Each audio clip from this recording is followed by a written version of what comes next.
Welcome to Lift Leadership Podcast with Bobby Alger. Each episode, Bobby will share insights and tips from his over 25 years of church leadership experience. For new episodes and more information, please visit crossroadswinchester.com. Hi everyone, Bobby Alger here, and welcome to our second podcast of Lift Leadership. In today's session, I want to talk to you about, are you leading from vision or are you leading from values, and what's the difference? In my last podcast, we talked about selecting loyal leaders, and that really was born out of mistakes that I made over a period of time and how I was selecting leaders. And I trust that you have seen that, watched that, and received from it, and maybe passed it along to a friend that you thought could benefit as well. And today we're going to look at the difference between leading from vision or leading from values. Now, I realize that my leadership has come out of 27 years in pastoral ministries. I started out on the farm, and then I had a stint for a period of time in business.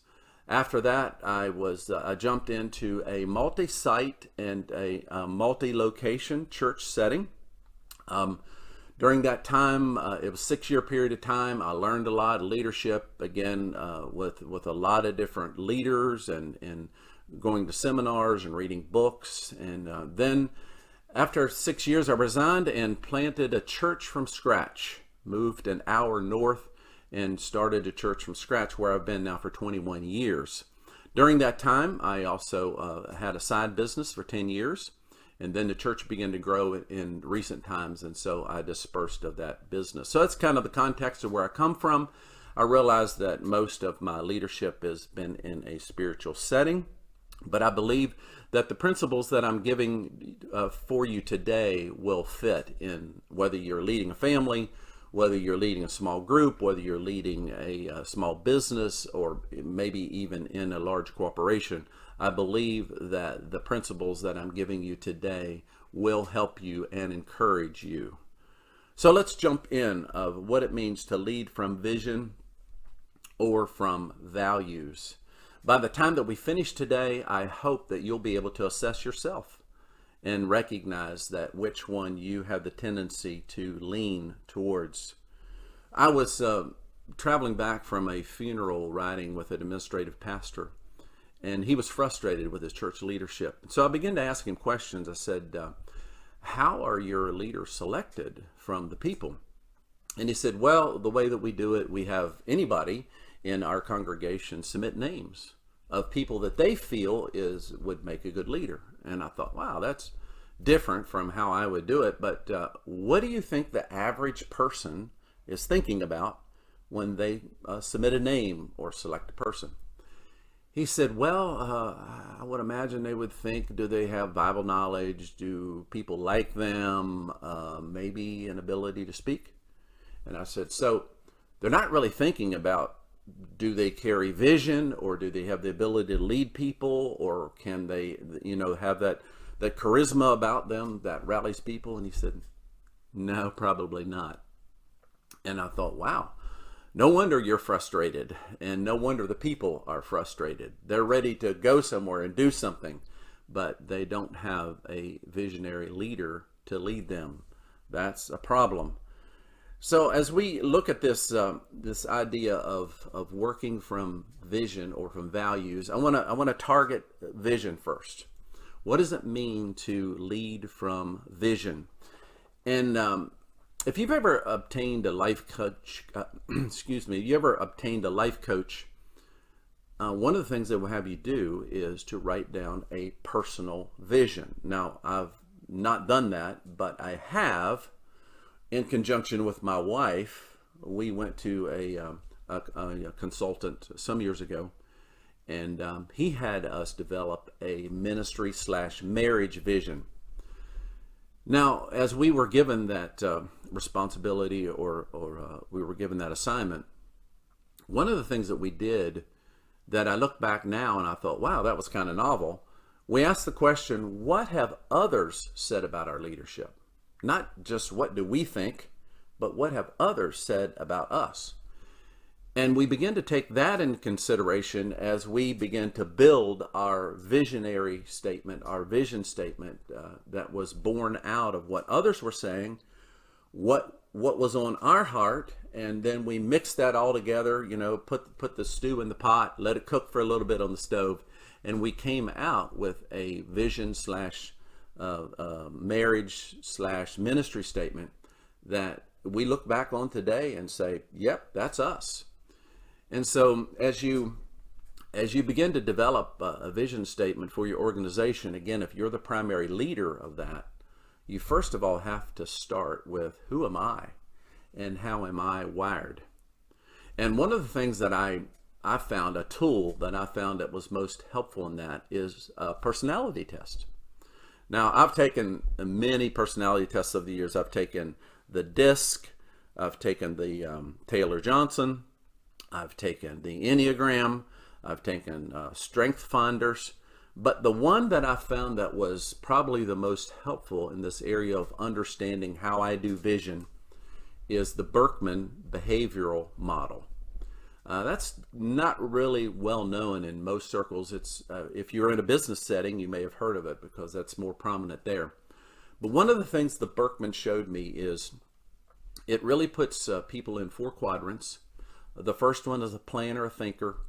The second one is a communicator, a talker. The third quadrant is a doer or an expediter. And the fourth one is an administrator or a numbers type person. So here's kind of how here's kind of how my profile came out. I primarily was a planner and a thinker. And then secondarily, I was a communicator, and then the last 2 categories I was tied between that of a doer and that of administrator.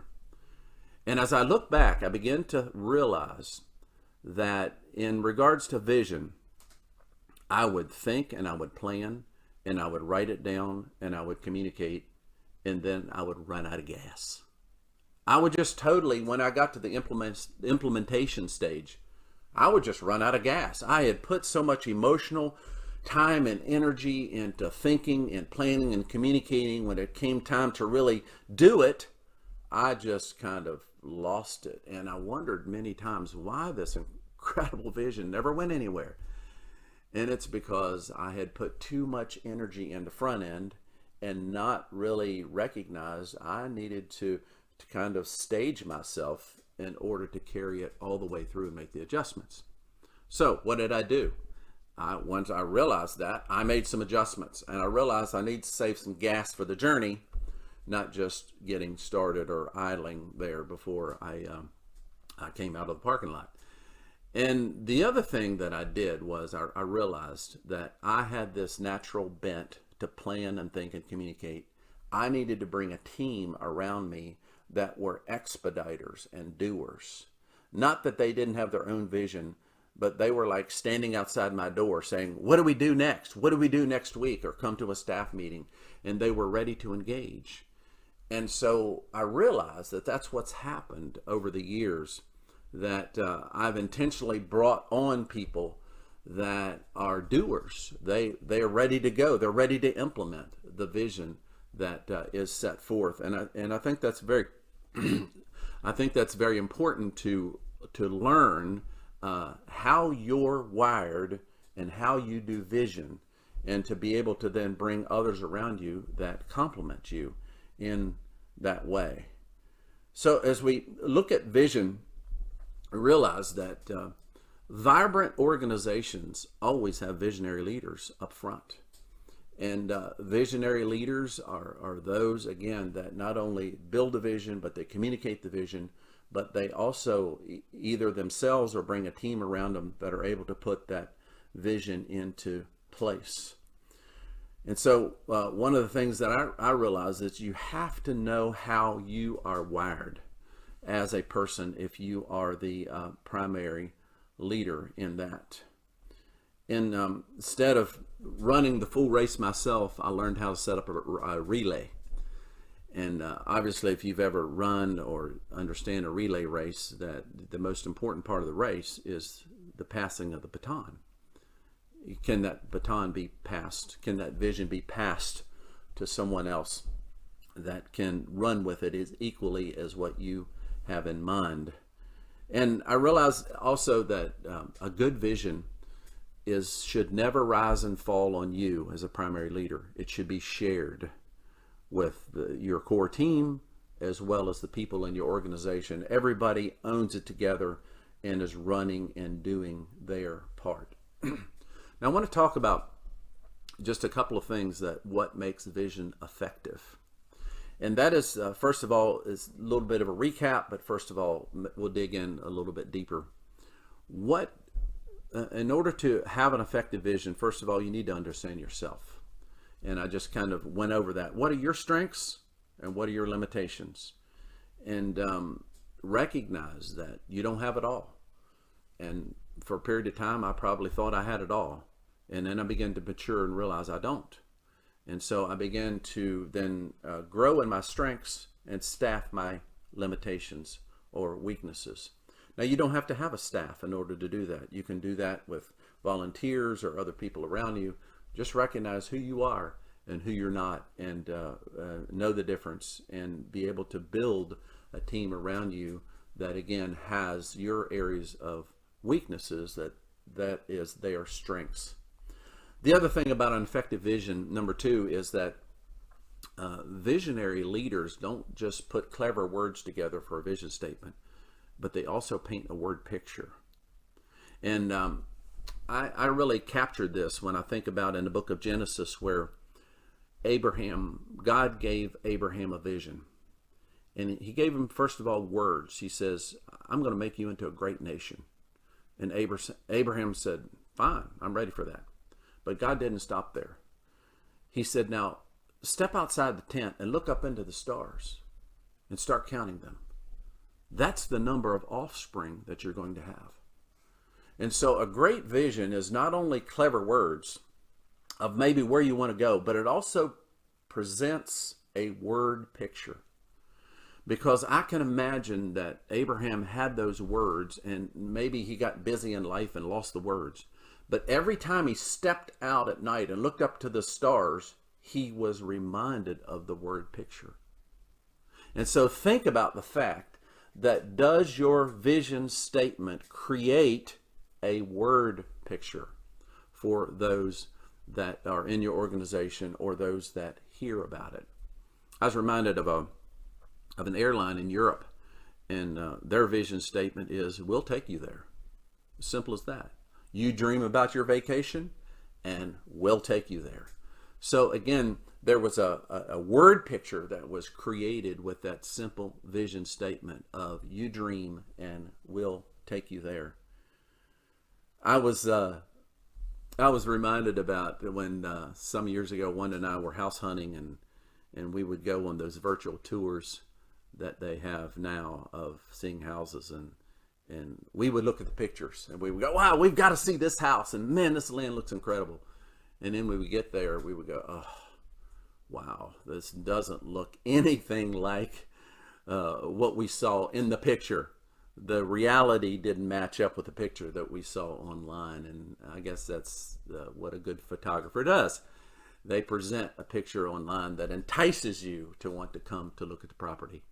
Well, we did find a property that was for us, but it wasn't based upon the picture that we saw. However, I am saying this, that good visions do entice you with a good word picture that helps you to capture you and bring you in.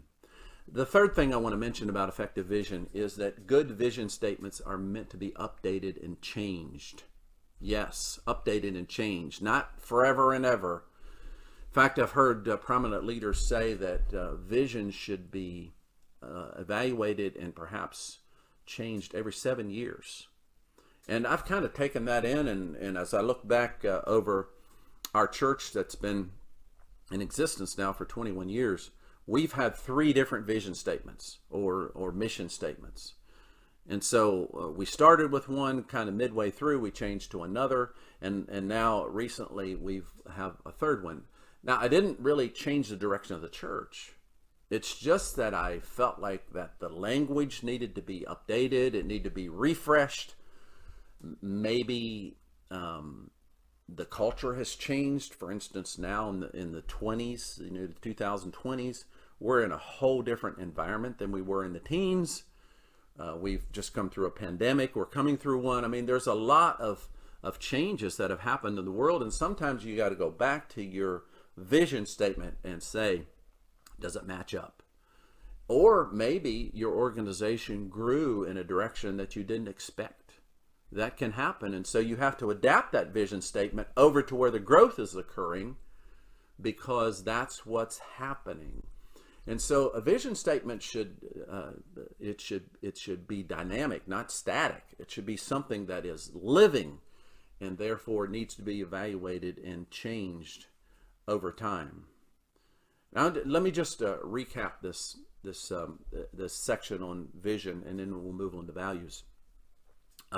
Number one, determine who you are and who you're not. That's important. And engage in several personality evaluations to help determine that. Ask other people what they see in your leadership, and just get their honest opinion in that. That's always helpful.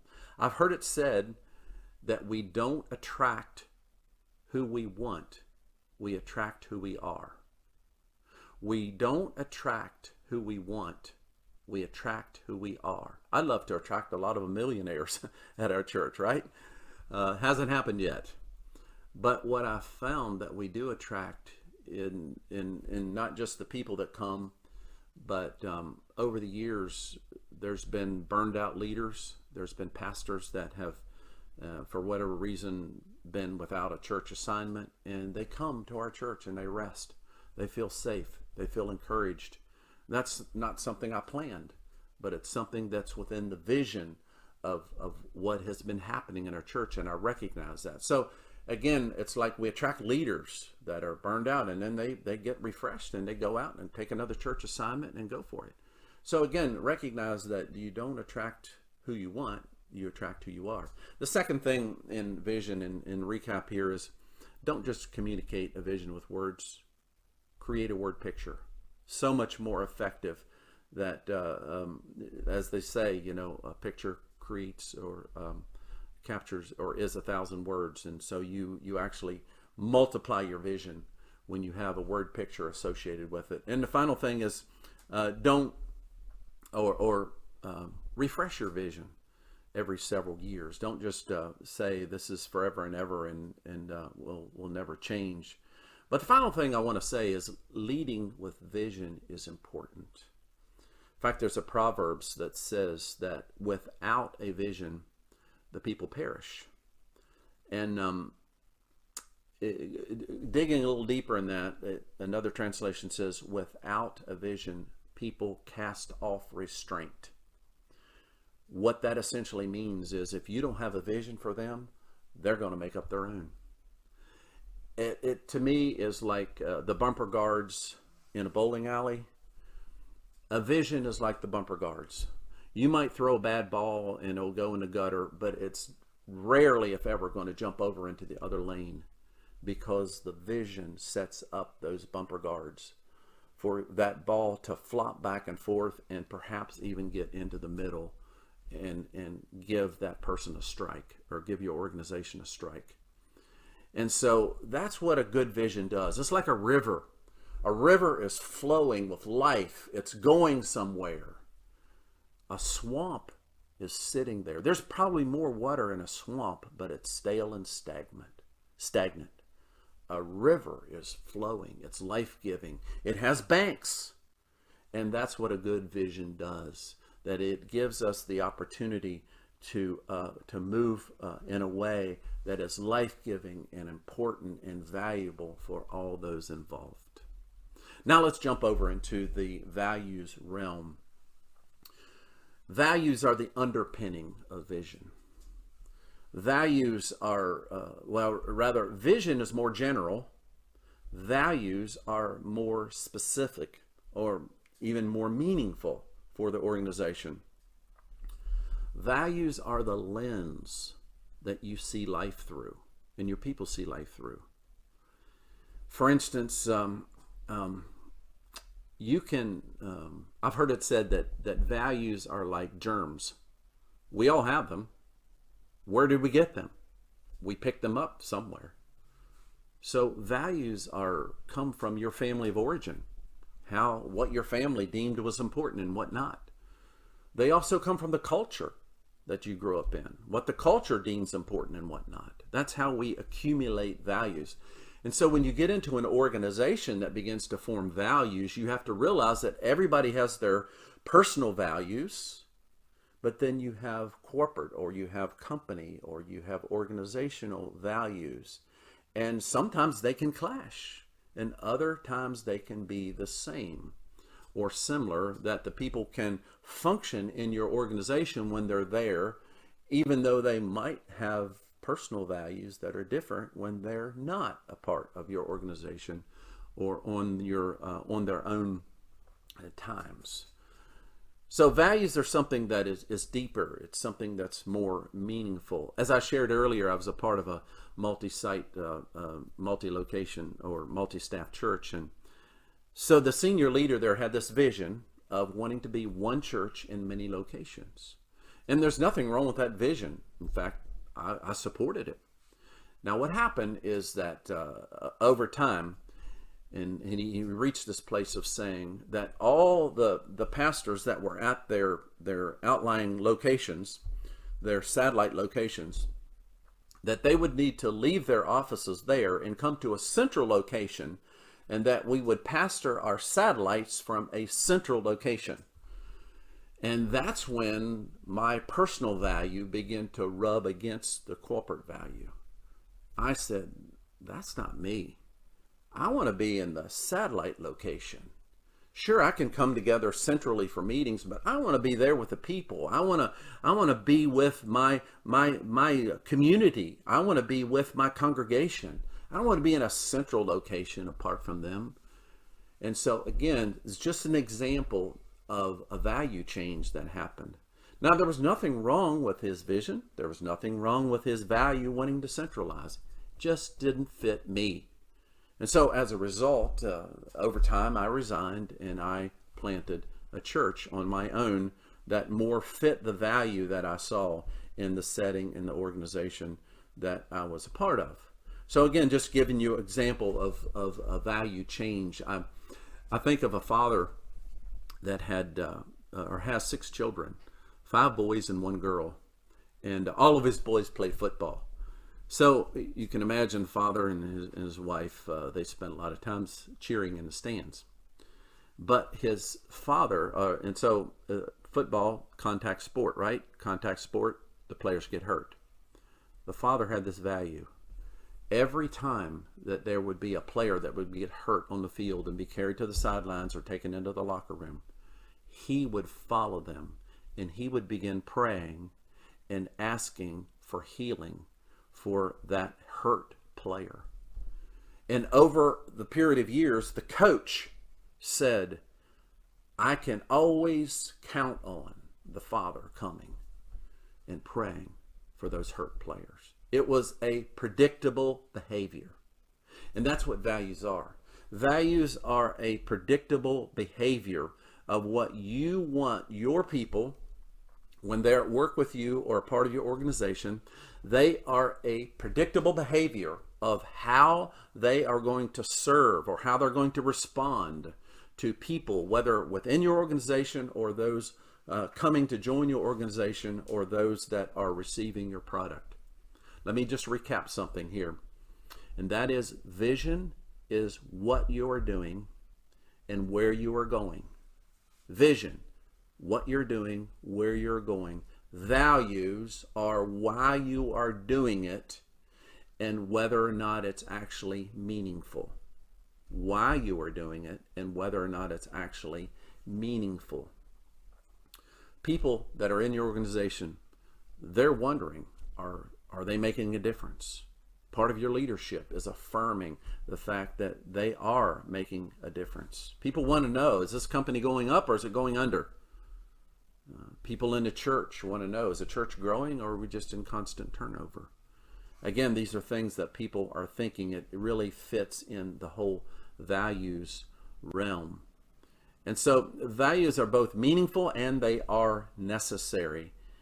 For instance, we place a high value in our church on prayer. And so what we've done in order to highlight that is that we've given many opportunities for people to pray in groups. At the end of our service, we have a time for people to come for prayer. And I've noticed that as we talk with people on the phone or maybe have counseling sessions or sessions with people, we will either open up in prayer or end with prayer. And also, after the service is dismissed, there'll be people in small groups talking, and I will observe that before they leave, they'll often pray for one another before they disperse for the week. You see, we have made prayer a value. We have modeled that, and it's become a predictable behavior among our people at our church. Values is something that it affects. It begins to become your culture.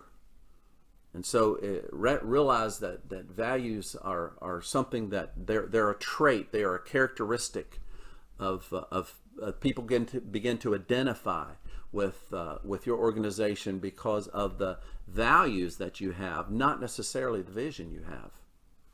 That's what's meaningful to people. People feel values.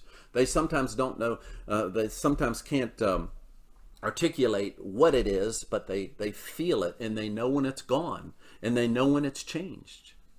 And so values sometimes can be very intuitive as far as how they work. Values guide communication. They direct decision making. They help in problem solving.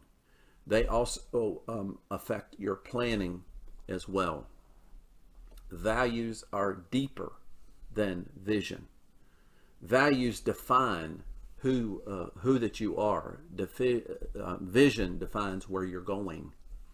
So in really determining how to establish values in your organization, one of the key things is whatever you decide are your values, you as a senior leader must live it and model it.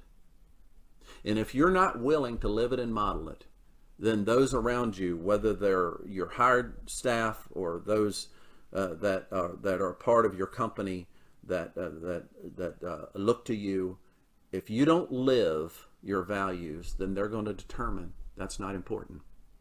For instance, you could be a leader that says, I want my people to show up and be energetic about what they're doing, but you show up late and complain about being tired.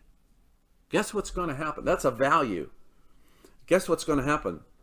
You're saying that you want them to show up and be energetic, but you're showing up late and you're complaining about being tired. So they're going to determine that's not a value to him. Therefore, we don't need to do it as well. You see, one of the things I've observed is that values are not just said, but they're seen. In other words, people need to see your values, not just hear that you have them. Such a big difference I see in this breakdown of leaders that say that they want to have these values and important, and it's things that they say, but yet oftentimes they break down in living them. And that's why it's so important that you build a vision and values around who you are and recognize who you are and who you're not, so that it becomes more natural to live them and you don't even have to think about it, then others come alongside. As I said, the congregation that I started now 21 years ago really grew to about 150 people and stayed there for 15 years. And I have some observations about that I'll share here at in a few moments. But one of the things that I recognized is that my values, again, were to communicate what was meaningful to people. And so I wasn't really focused as much on vision as I was values. And then all of a sudden, in the last 5 years, our church just all of a sudden took off, grew now to 250 and keeps on going. And during that time, I had a side business, which I was splitting up my time between the side business and the church. And it seemed manageable at the time at 150. And then all of a sudden at 250, it's like, I can't do this anymore. I don't have the emotional bandwidth to do both. And so I had to disperse of the side business and then come and take on full-time leadership of the church. Again, that's a value change. I enjoyed the side business. I had a lot of fun. I enjoyed the church, having a lot of fun. Could not do both. I had to switch up my value to now bring it over into the church arena and let go of the side business. And then the church is even growing further as a result of giving more focused attention. So the point is that values must be seen, not just said. My father loved poetry, and one of the poems that he would recite to us as a family, it was the title of it was, "I'd rather see a sermon than hear one any day." And the same is true with values. People would rather see values in action rather than hear about that you have a value. Let me recap this section and wrap up today's podcast. While vision outlines the character of your company, values are the characteristic of your company. Number 2, values reveal your predicted behavior. When you list out your values as an organization, think about, how do I want people to behave? How do I want them to serve? How do I want them to respond? And that would be in the realm of your values. The third aspect about values is that they must be seen, not just said. And you as the leader are a primary key in that. It's not just, these are my intentions. No, what are your actions? That relates to our values. And the final thing is that the values are not right or wrong, they're just different. And oftentimes we can make them right or wrong. Well, they may be in the company that you're in. Like, for instance, your employees might have different personal values, but when they come to your organization and get a part of it, then they adopt or bend towards your corporate or company or organization values. And we can all do that. And yet sometimes we get stretched in that. For instance, I gave the example of being in that multi-site church, and when the senior pastor changed the vision of being one church in many locations to coming off-site to be central, I recognized that was too much of a stretch for me. I needed to then go do something else. Now the big question: are you a vision-driven leader, or are you a values-driven leader? You see, for many years, I was a values-driven leader. Probably the reason why my church grew to 150 and stayed there for a long period of time, because I was concentrating on values. But then I began to realize, no, it's a combination of the two. And I began to switch over and recognize the benefit and the place that vision had, being underpinned with values, but vision needs to lead. And I began to switch in the last 5 years, and probably some of the reason why the church took off and started growing, because vision was beginning to be infused. And so that's one observation. So I started out being a values-driven leader, but now I've kind of switched over to be a vision first, values second leader. The second observation I have about this is that if you're a vision-driven leader, you will get there faster. You will have greater growth. You'll get there sooner. If you're a values-driven leader, it will be more meaningful to you along the way. You'll have deeper relationship and meaning. You're not going as fast, but you're going deeper along the way. And I believe that there's a combination of both, that you'll find the rhythm in your organization or company in order to realize that both are important and both have their place. So maybe with those descriptions, you can begin to recognize which one are you. I pass the baton over to you to recognize which bent do you have, values driven or vision driven. And you have to have the wisdom to know which one, so that you can begin to adapt and begin to reorganize into what you're supposed to be and what the organization needs from you in order to lead. Sometimes we need to stress values. Other times we need to stress vision. It's important to know the difference and to know what you're bent as a leader so that you can lead effectively. And other people, when they sense that you're at peace, then they'll be at peace and be able to do their job in a very effective way. So I trust this podcast on what kind of leader you are. You a vision leader or a values leader is helpful for you. Maybe you have some comments that you'd like to drop in the comment section. Maybe you have a question that you'd like to ask us further about something that we could help you with. Again, we're available to help you. Our desire is that we would have a Lift Leadership podcast available around the 25th of every month. And so that's our desire and goal to do that. You can look forward to that. You can subscribe. And then we have two platforms. One is in our YouTube channel that you can watch, and another is on Podbean that you can listen to. Whichever platform you prefer, we want to provide for you. Again, thank you for listening. And until next time, I pass the baton to you to determine whether you are a values-driven leader or a vision-driven leader, and to know the difference.